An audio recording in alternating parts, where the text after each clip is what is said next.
Yo, it's Shifty. Cool, what is good with y'all today? It's your boy B with the shifts today. We got 5 most disturbing posts on the internet. 3, 2, 1, jump scare incoming. Nah, I'm not gonna do it to y'all. But go follow my Twitch. We're live every day. Let's just go straight to it, man. December 21st, 2025, Shout out to a Reddit Scares, user under the name DPH created a thread in the r/Louisville community with an alarming title. Louisville? Possible serial killer in Louisville. Wait, the post what? itself made an ominous claim about a loose killer on a spree. Wow, man. So, my friend is in LMPD, and he said he overheard detectives from the homicide unit talk about multiple killings of unhoused people near the I-65 interstate. And they were saying how the killer supposedly drew a symbol near the bodies. Can we get more information about this, please? Yo. We need to know for sure. Okay. At first glance, it sounded like another baseless internet rumor. Local residents accused him of fear-mongering and intentionally spreading panic among people. Contact the Coalition of the Homeless, any of the shelters, or the actual police to see if this is true. This is more spreading fear and false information than anything. Lay off the drugs. So tired of seeing fear-mongering posts. In fact, the Louisville Police Department was notified of the post as well, but after reviewing it, they found nothing that matched an open case or any record of a recent killing. DPH account didn't offer much of an explanation either. There was almost no posted history beyond a string of entries about trips on Benadryl, the drug his username was referencing. So, to most people who came across the post, the obvious explanation was that this was just a guy rambling through a drug-induced haze. But there was one problem with that explanation. How does someone supposedly out of his mind on over-the-counter medication describe a killing that hadn't even happened yet, down to the interstate and the detail as specific as symbols marked near the victim's body? Because just 4 days later, on December 25th, 2025, a homeless man was attacked from behind and stabbed near the 2500 block of Crittenden Drive right along I-65, the same interstate mentioned in the post. Luckily, he survived and was able to give police one important detail about his attacker. The man had fled the scene on an electric scooter. On its own, the attack wasn't enough to connect back to the strange... Who would kill somebody on Christmas? What a threat to the world, man. You, my friend, you're not my friend, but you are the Grinch. You are the New Age Grinch. Because who would kill somebody on Christmas, man? Krampus? Reddit post from days earlier, but that would change in less than 24 hours. In the early hours of December 26, 2025, Louisville Metro Police were called to a wooded area near the same stretch of Crittenden Drive. There, they found the body of a homeless man named Michael Howard. Michael's body showed signs of severe violence, with several parts of his body deliberately removed. Yet, even more unsettling were the symbols officers found marked into his skin, the exact detail described in the Reddit post just 4 days earlier. The police were beginning to notice a pattern. They began investigating Louisville's unhoused community. Several people described recent encounters with a young white man who regularly wandered the area wearing black tactical-style clothing. According to those who had crossed paths with him, he would harass unhoused people and was often seen riding an electric scooter. At first, those reports didn't point to any one individual, until one officer came forward with an interesting detail. Months earlier, while responding to an unrelated traffic collision, he had encountered a man who matched that unusual description almost exactly. Detectives revisited the body cam footage of this interaction, which led them to 21-year-old Michael Ristov. And as investigators dug into Michael Ristov's background, what they found only made him more suspicious. Both local and federal authorities had encountered him before. Investigators also uncovered reports that Michael was fascinated with serial killers, had previously harmed animals, and had even spoken about wanting to hunt homeless people. While the discoveries were unsettling, none of them proved Michael had actually committed either attack. Over the next few weeks, police began reviewing surveillance footage from nearby businesses, analyzed cell phone location data, and reconstructed his whereabouts during the days surrounding both attacks. What they found was enough to narrow the gap between suspicion and proof. According to police, Michael's phone had traveled through the area where victim Michael Howard was killed and where the surviving stabbing victim had been attacked. With the prime suspect, the detectives turned to the post that had started all of this. They subpoenaed Reddit for information connected to the anonymous account. The response brought them to an IP address linked to Michael Ristov's home in West Whitney Avenue, a few miles from where Howard's body was found. On March 7, 2026, investigators executed a search warrant at his residence. During the search, they recovered several electronic devices, including the scooter witnesses had reportedly described, and a backpack believed to have been used around the time of the attacks. Investigators also found a disturbing photograph in Michael's iCloud that appeared to show part of Michael Howard's remains. Around the same time, DNA testing on the backpack confirmed hints of Michael Howard's DNA. At that point, investigators had moved well beyond suspicion. They had surveillance footage, cell phone records, DNA evidence, digital evidence, Dang. and an anonymous Reddit account traced back to Michael Ristov's home on May 13th. That guy is cooked. He has no alibi. He has no way of getting out of this case. That man is done for. Give him life in prison without parole. Matter of fact, if I'm him, I'm just taking the electrical chair. Not even worth sitting in jail, man. 2026, a grand jury officially charged Michael with murder. The following day, on May 14th, members of the Louisville Metro Police and the department's SWAT team surrounded Michael Ristov's home to serve the arrest warrant. At around 1 p.m., officers announced their presence and attempted to take him into custody. But instead of surrendering, Michael barricaded himself inside. He was heavily armed and prepared, which meant he had been expecting this. A standoff with SWAT officers followed, lasting hours. Police deployed chemical agents and remotely operated equipment in an attempt to force him out. But instead of coming out, Michael made an unusual call to 911 to explain exactly how he believed the confrontation would end. 911 operator Miller, where is your emergency? Yeah, so I'm being swatted at my residence. My name is Michael Ristov. I'm having a shootout with the SWAT team. Dude, you're a criminal. Why are you calling the cops about this, man? I'm going to die. Where's the address to where you are? Shoot, he's West gonna Whitney die? Avenue. Wow. That's crazy, man. West Whitney Avenue. What's your name? Michael Wow. Ristov. Wow, man. R-I-S-T-O-V. Wow. Not long after, the standoff came to an end. A SWAT officer fired a single shot, and that was it. With the immediate danger over, police searched the house one final time and recovered loads of tactical equipment, but nothing that answered perhaps the biggest question left in the case. Who had made the Reddit post, and why? Looking back, the person behind the post had known those details because he was the one planning them. The Reddit user was Michael Ristov. He likely did it because he wanted fame for the murders without revealing that he was the one behind them. By posing as an unsuspecting observer who would simply notice a pattern, he could anonymously generate interest in his own crimes and watch as people began I did discussing say at them. the start of the story, And for he's someone who was already self-reported. fascinated with What's serial wrong, killers man? and had shown interest in other violent criminals, that was likely the point. He wanted the same kind of notoriety and fear that the people he studied had gotten, and the Reddit post was his way of building that while staying hidden behind it. On December 14th, 2013, a 48-year-old man from Port Washington, New York, uploaded a photograph to Facebook. The image showed the trunk of his car packed with fuel cans and propane tanks, and the caption read, "If you're gonna go out with a bang, might as well do it right with 25 gallons of gas and 40 pounds of propane." The man behind the post was Michael, or Mike McNeil. Mike lived in a quiet suburban neighborhood with his wife Angela and their 2-year-old daughter. From the outside, there was little to suggest anything unusual about his life. He was just another husband and father living on a residential street in Port Washington, which made the photograph all the more unsettling.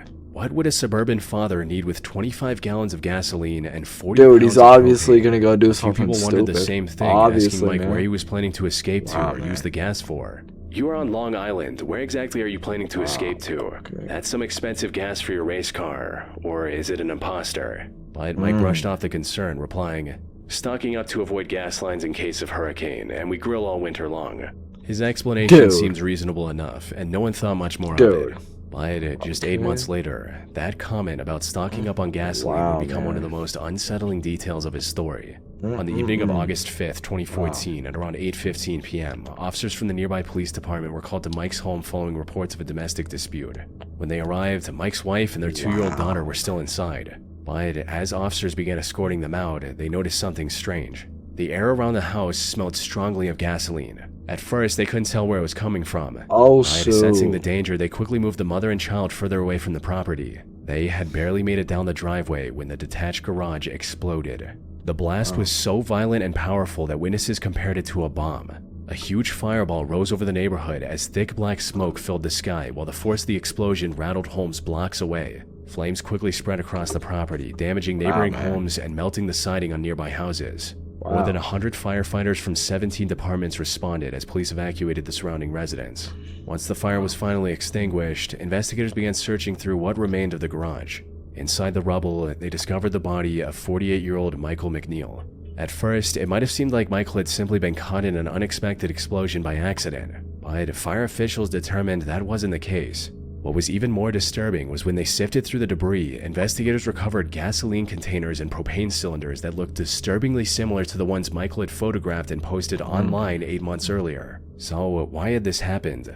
The first and most likely explanation centered on what had been happening inside his marriage. By the summer of 2014, Michael and his wife were going through a bitter happened in divorce. his marriage? The relationship had deteriorated to the point that she filed a restraining order against him. In fact, the only reason officers were already at the house that evening when the explosion happened was because of another domestic dispute. There were also signs that Michael had struggled with anger management before. Earlier that year, he had been charged following a road rage incident after an argument with another driver escalated into criminal misconduct. Looking at those facts alone, the conclusion seems straightforward. This was a man in the middle of a volatile divorce who had snapped during yet another argument. But if the explosion really had been nothing more than a sudden burst of rage, why had Michael made a Facebook post about 25 gallons of gas and 40 pounds of propane 8 months before that argument ever happened? The timing didn't line up with someone acting on impulse. It suggested that whatever happened inside that garage had been thought about and possibly planned long before the night of August 5th. It's obviously planned, man. Not everyone who knew Michael saw it that way. In a Land Cruiser forum discussing his death, a man named Carl wrote, "I was close to Mike and his family. Mike did have a problem, but he did not try to harm his wife or child. This I know for a fact." But the belief of someone who knew him personally wasn't enough to explain away what the evidence actually pointed to. The Facebook post was from 8 months earlier, and cylinders recovered from the debris matched exactly what he had photographed. And whether Angela had called 911 or not, Michael wouldn't have known. The garage was a detached structure with no line of sight to the front of the house, meaning as far as he was concerned, his wife and daughter were still inside when it went off. Everything about that night suggested that Michael hadn't just been trying to destroy the garage, he was trying to take out everything. That being said, I'm not laughing at the video, I'm laughing at no what official you called. motive was ever established. In hindsight, Michael's explanation about the grilling and hurricane supplies becomes much harder to take at face value. If the explosion had been planned, those supplies may have been the first step toward the fire that ultimately shook an entire neighborhood. Whatever Michael's true intention was, we will never know for sure. Wow. He definitely It's kind of tried to do crazy something how much of our stupid, lives we man, can and he manage did. through the internet now. Oh, so man. Let me get off of this, man. It's ad anyway. Just wait. On the night of November 22nd, 2022, 22-year-old college student Jasmine Pace left her mother's home in Chattanooga, Tennessee shortly before 11:30 p.m. The following day was Thanksgiving, and Jasmine was expected to spend it with her family. Instead, her mother, Katrina Pace, received a text message from Jasmine's phone explaining that she had decided to stay with a friend for the rest of the week. Considering Jasmine had recently lost her grandmother to cancer, her family didn't immediately find the decision alarming. They thought she might simply want some time away to grieve. But 3 days later, that assumption would fail. On November 26, 2022, a new post appeared on Jasmine's Facebook account. The caption read, "Enjoying Thanksgiving with my baby." The post itself was a collection of random pictures and videos Jasmine had taken. On the surface, it was nothing unusual. But to people who knew Jasmine, the post didn't seem right. One comment simply said, "She didn't post this, y'all." Other comments pointed out that posting pictures like these were highly uncharacteristic of Jasmine. "I know Jasmine, and she would never post a picture of herself like this. It's too revealing. How do you know? She doesn't talk like that or tag her friends in a picture." How do you know, man? Now, none of that proved anything on its own. It's not unusual for a 22-year-old to post something outside their normal habits or share photos they wouldn't usually upload. But one comment pointed out a much more disturbing detail. The recent tattoos Jasmine had gotten on her upper arm were completely missing, which meant these photographs weren't taken that Thanksgiving. What was even more concerning was that several other people noticed the word Chad still visible along the bottom of one of the photos, suggesting it may have been screenshotted from a private conversation on Snapchat. Taken together, those details pointed to one unsettling possibility. Someone had gone through Jasmine's older photos and private messages to piece together a Thanksgiving post after she disappeared. Worried that something had happened to her, her family began retracing her final movements. The friend she had supposedly been staying with hadn't seen or heard from her. Other friends had received text messages saying she wanted to be left alone, but strangely, none of those friends had actually spoken to her directly. Whoever had Jasmine's phone was trying to make everyone believe she was safe and simply wanted to be left alone, but it wasn't enough to convince her parents. Using a tracking feature on Jasmine's SUV, they located it parked outside an apartment complex. They reported the discovery to police, who took a missing persons report. But with no clear evidence of foul play at the time, the investigation made little immediate progress. So, Jasmine's parents continued searching on their own, and as far as they knew, Jasmine didn't know anyone who lived there. Which raised another question. If Jasmine hadn't gone there to visit someone, then who had left her car there? The answer came from two details her family had overlooked. A location pin Jasmine had sent shortly before she disappeared, and phone records showing she had spent more than an hour speaking with a phone number her family didn't recognize the day before she vanished. Both details eventually led them to apartment number 210. It belonged to Jason Chen, a computer science student Jasmine had recently been seeing. When Jasmine's mother entered the apartment, she didn't have to search for long before realizing something was terribly wrong. Jasmine's travel bag was sitting on the kitchen counter, and her driver's license and credit cards had been left behind in a drawer. Now, leaving behind a driver's license and credit cards alone in an empty apartment didn't necessarily mean Jasmine hadn't left voluntarily. But by this point, almost every detail seemed to contradict the last. Jasmine was supposedly staying with a friend who hadn't seen her. Her SUV had been left outside an apartment she had no connection to. And the only signs she was safe were messages no one could confirm she had actually sent. Police, meanwhile, had secured the apartment and later returned with a search warrant. Unfortunately, every room they searched only made the situation worse. There was blood on the hardwood floors, between the bathroom tiles, and soaked into the bedroom carpet. Investigators also found large quantities of cleaning supplies and empty trash bags, suggesting someone had spent considerable time trying to clean the apartment. But the strongest evidence came only moments later. Investigators recovered a knife from Jason's bedroom and bloodied clothing discarded near a dumpster outside his apartment. It was clear some sort of altercation had taken place involving a knife. And when investigators sprayed the apartment with Blue Star, a chemical that reveals traces of cleaned up blood, the entire hallway lit up. Sadly, with that amount of blood, it was becoming more and more likely that Jasmine hadn't survived. Over the next several days, more and more evidence kept coming out revealing what had happened after Jasmine arrived at Jason's apartment. Surveillance footage showed Jasmine's car around midnight on the 22nd. Later, it was driven away by someone noticeably taller than her, heading toward the same apartment complex where her parents had found it parked. Jason's movements the following day revealed even more. Surveillance footage from a Walmart showed him alone buying bandages, peroxide, and cleaning products. Oh yeah, For he's a college cooked, student man. whose He's friend had cooked, just man. disappeared after spending the night at his apartment, those purchases painted a chilling picture. However, the most damaging footage came later that day. It showed Jason leaving his apartment carrying a large suitcase before loading it into his car. By November 29th, police had tracked Jason to his parents' home and arrested him. They also noticed fresh cuts on his right hand, suggesting he had recently been in some kind of physical struggle. Looking through his belongings, they found Jasmine's SIM card tucked inside a glasses case in his backpack. That single discovery answered one of the biggest questions surrounding the case. Jason had been the one sending messages from Jasmine's phone after she disappeared. And it also explained the unusual Thanksgiving Facebook post that Jasmine's family and friends had immediately recognized wasn't hers. He had gone through Jasmine's older photographs and private conversations before uploading them himself, hoping to convince everyone she was still alive. However, in trying to alter Jasmine's digital trail, Jason forgot to cover his own. His phone records showed he had driven out to a stretch of road running alongside the Tennessee River. On December 1st, investigators searched that same area and found a suitcase. Inside were Jasmine's remains. At trial, Jason's defense team tried to argue self-defense. But after 7 days of testimony, the jury needed less than an hour to reach a verdict. Jason was sentenced to life imprisonment with no possibility of parole for premeditated murder. In hindsight, the strange Thanksgiving post that was meant to hide the truth ultimately became one of the strongest pieces of evidence against him. Wow, man. That's insane, man. On May 8, 2013, a user by the name Emily C. made a post on Yelp about her missing friend, stating, "My friend Maribel Ramos has been missing since Thursday, May 2nd. She was last seen at her apartment in Orange, California. Please help her family, friends, and I to find her. If you have any information as to her whereabouts, please call Detective Ramirez or Orange Police Watch Commander. Please share the link with your friends and family. We need all the help we can get." The post quickly gained traction online as dozens of users started responding with concern and support. Some of them knew her personally. "I met Maribel many times at the dog park. She is so sweet and I admire her accomplishments. I was horrified to see her missing person post. Shocked me."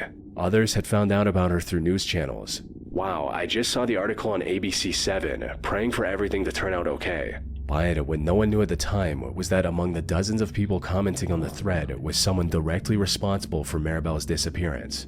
Maribel Ramos was a 36-year-old woman. She was a U.S. Army veteran and had served for 8 years, including 2 combat tours in Iraq. She was about to graduate from Cal State Fullerton with a degree in criminal justice in the spring of 2013. But exactly 24 days before her commencement ceremony, she suddenly disappeared without a trace. 11 days before she went missing, Maribel made a phone call to 911. In hindsight, what she said on that call was her first cry for help. Then, on the evening of May 2nd, 2013, a security camera captured R.I.P. Maribel I already dropping know off a she's rent dying. check at her apartment's R.I.P. leasing office. It was the last time anyone saw her, and she was reported missing the next day on May 3rd, 2013. That's when one of her friends had made the Yelp post, and before long, people in the area began offering their own theories about what might have happened. One user, MB, who lived just a few blocks from Maribel's apartment, left a comment raising concerns about the safety of the neighborhood, saying, "I read true crime voraciously, watch forensic files, and have attended a Citizens Police Academy. I live about 4 or 5 blocks from her apartment. That area..." Is this what Karens do once they retire? They attend Citizens Police Academies just so they can harass civilians whenever something doesn't go their way. Is this what Karens do? Do they got schools for Karens? What in the world? Is kinda ghetto. It could have been gang-related or a random crime incident where someone kidnapped her. She is a lovely girl. I pray she's found quickly and in good health. On the surface, this wasn't a stretch. Maribel was 5 foot 3 inches tall and weighed about 125 pounds. But there was a problem with that theory.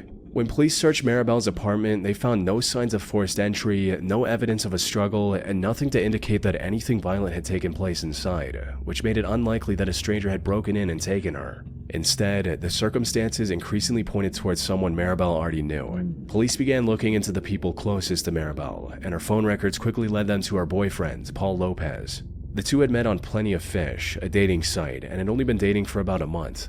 Maribel called Paul on the evening of May 2nd, shortly before she was last seen on surveillance footage, so investigators brought him in for questioning. But Paul's story checked out. GPS data from his car showed he was nowhere near Maribel's apartment that night, and police cleared him then and there.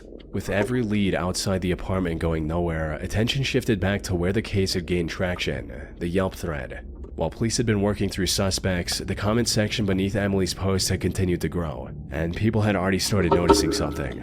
One commenter going by the name KCK had been drawing attention from several users. He appeared unusually insistent on proving how close he and Maribel were, even though nobody had questioned him about it. He wrote, "She is my BFF and my only family. She is absolutely the best woman I ever met. We had so much fun together. I miss her so much. She always knew that I will give my life for her without any hesitation." On its own, the comment could have been written off as a friend in distress. But one user, Grant D, noticed something disturbing about the way Casey had worded it. "Am I the only one finding it odd that this KC posted here and used past tense to refer to Maribel? We had, she always knew, as opposed to we have or she knows." However, Casey quickly clarified why he had used that tense. "Grant, thanks for correcting my grammar. That is my second language, and I still need help with that time to time." But MB, the same local user who had earlier suggested Maribel might have been the victim of a random crime, pointed out something else. Casey's profile picture. It showed Casey and Maribel together, with Maribel leaning closely against him. For someone who had publicly described themselves as just friends, MB found the photo unsettling. MB wrote, "Sorry, Mr. Casey, but the picture you use as your Yelp profile picture is kind of disturbing. I thought I heard you say on television that you loved Maribel, but you were just friends. I also read that her boyfriend was waiting for her along with her family at the softball game, so I find that picture a little disconcerting." Individually, none of these details proved anything, but viewed together, they painted a different picture of how Casey seemed to view his relationship with Maribel. Casey, meanwhile, defended the photo, saying he saw nothing wrong with using a picture of himself with someone he loved. Emily, who had created the original post, had also seen Casey at a candlelight vigil for Maribel, and she had noticed something strange about his behavior. "Casey, I saw you at the vigil. Why did you sit so far away at a distance? Why are you uncomfortable?" What Casey said in response made the situation even more unsettling. "One of Maribel's family members asked me why I was there. Also, a verbal threat when I was there. I was uncomfortable that police are assuming or insinuating that I'm a suspect." He then added, "I understand that we are all concerned about her, especially I am more than anyone else. Yes, she is my only family and I will give my life for her. Is that love? People can assume all they want and express their opinion." By this point, Casey was openly talking about police considering him a suspect, even though nobody on the thread had accused him of anything. And despite all the attention his comments were getting, Casey kept posting.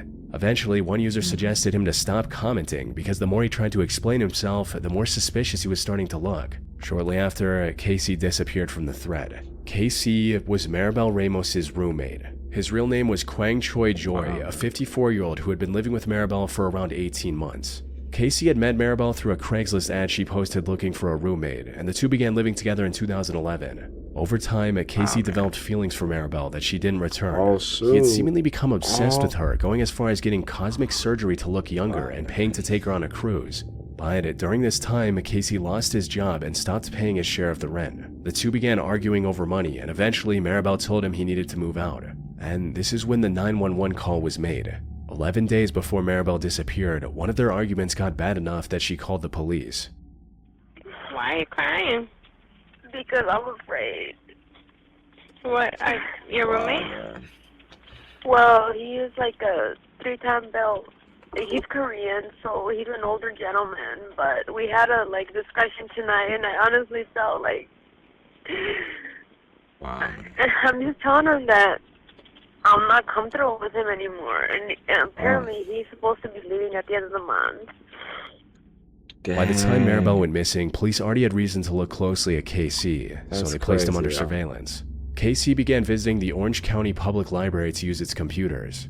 An IT specialist monitoring his activity found that KC had searched, how long does it take a human body to decay? Then he pulled up a satellite map of a remote area and zoomed in on a lone tree beside a road, almost as if he was looking for a specific spot. When the police went to search that area, they found a shallow grave hidden in the brush near the tree. The body in it was so badly decomposed that investigators had to rely on dental records just to confirm it was Maribel. The Orange County coroner spent 6 months trying to determine the cause of death, but the condition of the remains made it impossible. Despite that, the coroner ruled her death a homicide. Casey was arrested on May 17, 2013. In July 2014, he was found guilty of second-degree murder and sentenced to 15 years to life in prison. In the end, Grant D had been right. When Casey posted on that Yelp thread, he hadn't been careless with his grammar. He had referred to Maribel in the past tense because he already knew he had killed her. And while dozens of users were posting their concern and hoping for a safe return, Casey was reading every single one of them, knowing exactly where Maribel was the entire time. Wow. 3, 2, 1. The 22-year-old physical therapist assistant from Jacksonville, Florida. According to her family, Taylor had a passion for trying new things and was always eager to meet new people. One of those passions was motorcycles. Under the TikTok username NinjaTay21, Taylor documented her life on 2 wheels. Whether it was joking about high-speed rides or playful exchanges with other riders, motorcycles had become a central part of her identity. Her videos attracted thousands of fellow motorcycle enthusiasts, but not everyone was there to cheer her on. Some followers couldn't help but worry about how dangerous the hobby could be, with one commenter writing, "My mom was a paramedic, and the horror stories I have heard about not wearing the right gear on a bike is real. Please be safe." But Taylor never seemed intimidated by those comments. She understood the risks and accepted them as a part of the experience, which is why she would occasionally joke about the dangers of riding. On May 23, 2022, she posted yet another video aimed at the people who kept warning her. The on-screen caption read, "You're going to get yourself killed on that." It was her way of expressing her frustration with those who constantly commented on the danger she was putting herself in. The TikTok caption even read, "I know, Karen, I know." Now, it's hard to blame the people who are worried. Motorcycling on its own is dangerous enough, but Ninja Tay wasn't just a casual rider. She was a sports bike enthusiast, regularly riding bikes built for very high speeds. And in 2022 alone, over 6,200 motorcyclists were killed on American roads, the highest number ever recorded. R.I.P. Later that evening, Taylor set out for what had become a weekly tradition. She joined a group of fellow riders at Woody's Barbecue in Palm Coast for the area's weekly bike night. It was a regular meetup where local motorcyclists would gather, eat, and ride together. After bike night wrapped up, Taylor and 3 other riders got on their motorcycles and began heading back to Jacksonville, traveling northbound on Interstate 95. At approximately 9:39 p.m., as the group approached mile marker 296 in Flagler County, all 4 motorcycles collided with one another while traveling in the left lane. According to Florida Highway Patrol, investigators were never able to determine why the riders crashed into one another. The impact threw all 4 riders onto the interstate. An SUV traveling in the center lane then struck some of the riders, while the survivors were taken to a nearby hospital with non-life-threatening injuries. By the end of the night, authorities confirmed that 2 of the 4 riders had died in the crash. One of them was 22-year-old Taylor Jean Strong. But while the crash itself was devastating, one thing about it didn't make sense. How had 4 experienced motorcyclists, all familiar with the road, suddenly collided with each other on an open stretch of interstate with no obstruction and no other vehicle involved? The most obvious explanation was speeding. Several witnesses reported seeing the group riding aggressively and weaving through traffic shortly before the crash. And given Taylor's online presence, where high-speed rides and adrenaline-fueled clips were a regular feature, it wasn't surprising that many people felt the answer was obvious. Across social media, particularly on Taylor's last TikTok post, the prevailing opinion was that the riders had been pushing their luck until it finally ran out, with one commenter writing, "It gives me chills every time I hear about a biker death, then I go to their page and this is the last vid." But even though those witness accounts existed, the Florida Highway Patrol never concluded that the group had been racing, nor did investigators publicly identify excessive speed as the cause of the collision. So the official explanation remained that the motorcycles had collided with one another for an unexplained reason. Still, not everyone was convinced. Some people online believe the SUV driver may have deliberately swerved toward the motorcycles, with one user writing, "If the bikes were traveling at an excessive amount of speed, how fast was the SUV going that was seen approaching the group in the center lane when they collided? Did the SUV do a road rage swerve because the bikes were speeding, causing one of the riders to panic swerve into the other riders to avoid being hit by the SUV? I ride, and I've seen people in cars do crazy things to stop riders from doing things they feel inappropriate. It's a thought." It was a reasonable question, but the physical evidence didn't support it. Investigators determined that the SUV only came into contact with the riders after they had already been thrown into the roadway. There was nothing to suggest the vehicle had caused the initial collision. Other possibilities that could have explained the crash, such as a blown tire or a mechanical fault that sent one rider into another, were also ruled out. No defects were found in any of the 4 motorcycles, and no roadway hazards were identified at the scene. With every testable explanation eliminated, the Florida Highway Patrol was never able to determine exactly why the 4 motorcycles collided. In the days that followed, Taylor's social media was flooded with people returning to watch the final video she had posted just hours before the crash.